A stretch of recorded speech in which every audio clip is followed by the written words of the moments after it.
দোকানপাটে যাইয়া বয়, দোকানপাটে যাইয়া গিবদের একটা আড্ডা জমায়, আছে না নাই? চা দোকানের মধ্যে বৈশা গল্প করে, আছে না নাই? নিজের জীবনের সময়টা বাবা আপনি নষ্ট করে দিচ্ছেন। এই জীবনের সময়টা আর কোনোদিন ফিরে পাবেন না।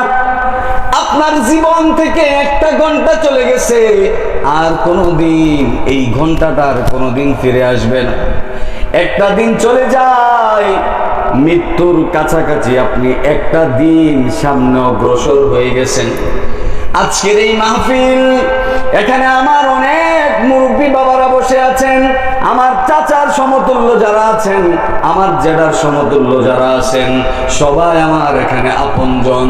বাবারি, আজকে হাতের মধ্যে, আপনাদের পায়ের মধ্যে হাত রেখে বলে যাই, ও বাবা, কারো জন্য আজকের জীবনের শেষ মাহফিল হয়ে গেছে। হয়তো রামপুরের এই মাহফিল, সামনের বছর এই মাহফিলে অনেকেই এখান থেকে থাকবেন না বাবা। জানি না কার হায়াত জানি শেষ হয়ে গেছে, কার জানি জীবনের শেষ রামপুরের মাহফিল হয়ে গেছে। ও বাবা, দোকানপাটের মধ্যে বৈশা আড্ডা দেওয়া, চা দোকানে বৈশা চা খাইতে খাইতে আরেকজনের গীবত করা, চা দোকানের মধ্যে বৈশা বৈশা আরেকজনের কি হয়েছে না হয়েছে, আরেকজনের সংসার নিয়ে কথা বলা, আরেকজনের ফ্যামিলি নিয়ে কথা বলা, একটার পরে একটা গীবত করা, এই সমস্ত গীবত গুলো যতক্ষণ পর্যন্ত বন্ধ না করবেন রে বাবা, ততক্ষণ পর্যন্ত আপনি প্রকৃতপক্ষে মুমিন হতে পারবেন না। ঠিক কিনা বলে? ইন্নামাল মুমিনুন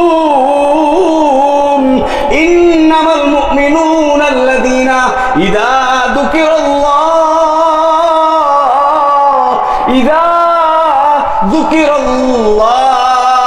আল্লাহ পাক রব্বুল আলামিন বলেন, তারাই নিশ্চয়ই তারাই প্রকৃত মুমিন, যারা আল্লাহর নাম শোনা মাত্রই, যারা কোরআনের আয়াত শোনা মাত্রই তাদের অন্তরটা প্রকম্পিত হয়ে যাবে। বলেন সুবহানাল্লাহ।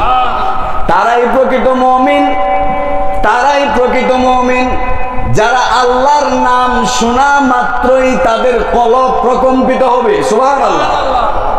ইযা যুকিরাল্লাহ ওয়াজিলাত কুলুবুহুম ওয়া ইযা তুলিয়াত আলাইহিম আয়াতুহু যাদাতুহুম ঈমানা।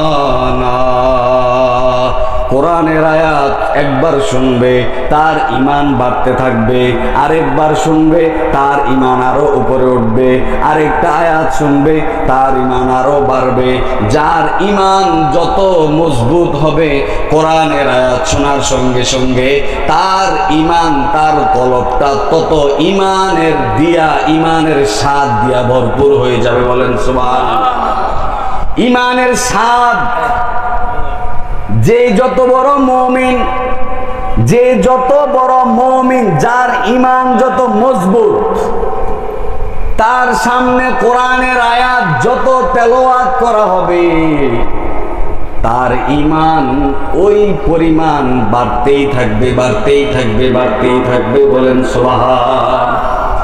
আল্লাহ পাক রব্বুল আলামিন কোরআনুল কারীমের মধ্যে অন্য আরেক আয়াতের মধ্যে বলেন, বিমা কাসাবাত আইদিন নাস।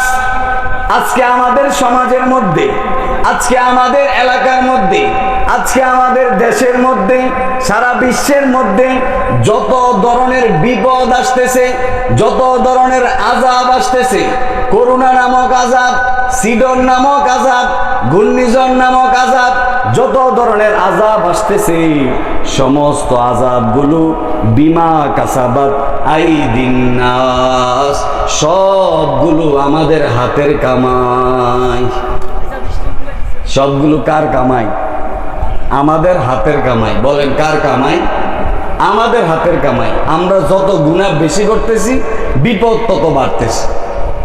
আমরা গুনাহ যত বেশি করতেছি, একটার পর একটা আযাব আসতেছে। আল্লাহর নবী বলেন, শেষ জামানায় আযাব আসবে কেমনে? আযাবের উদাহরণ দিতে যাইয়া আমার জেদার হাতে একটা তাসবিহ আছে, সবাই একটু খেয়াল করেন।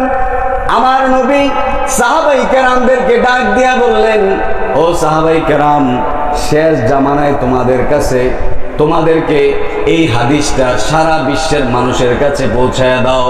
শেষ জামানায় একটার পরে একটা আযাব এমন ভাবে আসবে, একটা তসবির দানা ছিঁড়ে গেলে অন্য অন্য তসবির দানাগুলো যত স্পিডে নিচে পড়ে, ঠিক একটা আযাবের পরে আরেকটা আযাব এরকম স্পিডে আসতেই থাকবে, আসতেই থাকবে। কেন আসবে? আমাদের হাতের কামাই, বিমা কাসাবাত আইদিন নাস, আমাদের গুনাহের কারণে আসবে। কেন আসবে বলেন? আমাদের গুনাহের কারণে। বর্তমান সমাজের মধ্যে আজকে সমাজ নিয়ে কিছু কথা বলা দরকার। বর্তমান সমাজের মধ্যে জেনা ব্যভিচার আছে না নাই? বেপরদা আছে না নাই? একটু জোরে বলেন। বেপরদা, জিনা, ব্যভিচার যত বেশি বাড়তেছে, মানুষের লজ্জা শরম তত কমতেছে। ঠিক কিনা বলেন? মানুষের লজ্জা শরম তত কমতেছে। আল্লাহ তাআলা বলেন, কুল্লিল মুমিনিনা ইয়াগুদ্দু মিন আবসারিহিম, কুল্লিল মুমিনিন,